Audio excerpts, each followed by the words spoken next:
Welcome to The Short Score, your weekly update of roping news from around the industry, where you can find the latest on the sport from the pro rodeo ranks to the jackpot world. I'm Taylor Vollen, and I'm your host. Hey everyone, welcome back to another episode of The Short Score. It's your host, Taylor Vollen. On today's bonus Ropin.com tips episode, we're continuing with our Jake and Clay series with a little audio clip about rodeo responsibilities. Jake and Clay talk about who had what responsibilities when they were rodeoing and how they handled the road having families. And good news, some of these videos are finally dropping this upcoming week on Ropin.com, so keep an eye out for new Jake and Clay videos coming August 7th.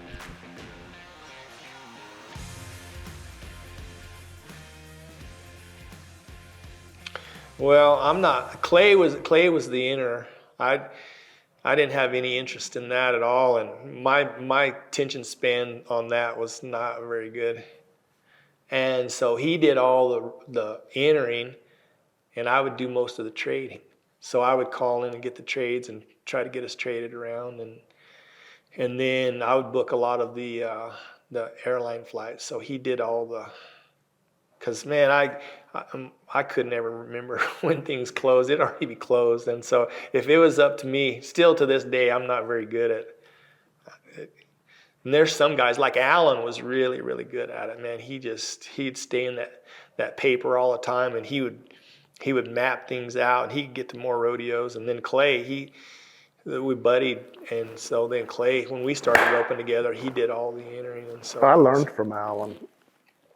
He taught me how to kind of map it out, to write everything down, write yourself a calendar, put down the rodeos, and then where the slacks are, where the afternoon perfs, the night perfs, and map it all out. Like over the 4th, I mean, you might make 3 or 4 different mapped out runs, and then because once you start entering, if you don't start getting what you want, then you got to go to plan B. So there better be a plan B and a plan C and a plan D to where you can kind of work your way through it. But back in the day, I was roping calves, bulldogging, and team roping, and we were buddied with Jimmy and Alan, and Jimmy was working 3 events, so we were. And then when we buddied with Mike and D was roping calves and team roping. So we were not trying to get traded in 2 events over the 4th and over the whole summer. And it was just, I mean, I can remember times just getting ready, just before you're getting ready to ride in the box to rope a calf or team rope, and you're still trying to get a trade. You're talking, hey, blah, blah, blah. Oh, okay, I'm almost up. You know, it's like, golly, it was just a rat race. Did you bust too? I never did bust. No, it was just,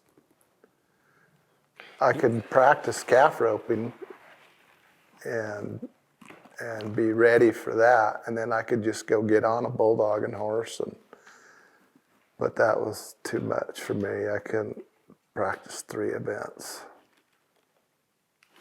And then back in the day too, then we threw on top of that doing roping schools. So then we would go to, 100 rodeos and then do, 20 roping schools in between all that too. So that was that was another curveball. That was a lot. I mean, we were constantly doing something. I mean, it was, and after a while though, when you chase your tail for that long, then pretty soon you have the, and then you have families on top of that. You throw that into the equation. I mean, and then finding horses and just trying to keep on top of it. It's the guys that, that manage all that.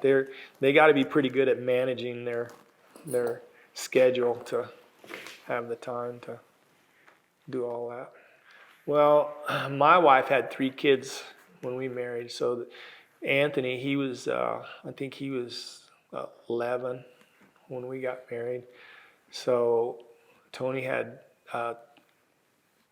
2 girls and a boy, 11, 9, and 7. And so I had a ready-made family to start with. And so she never did travel.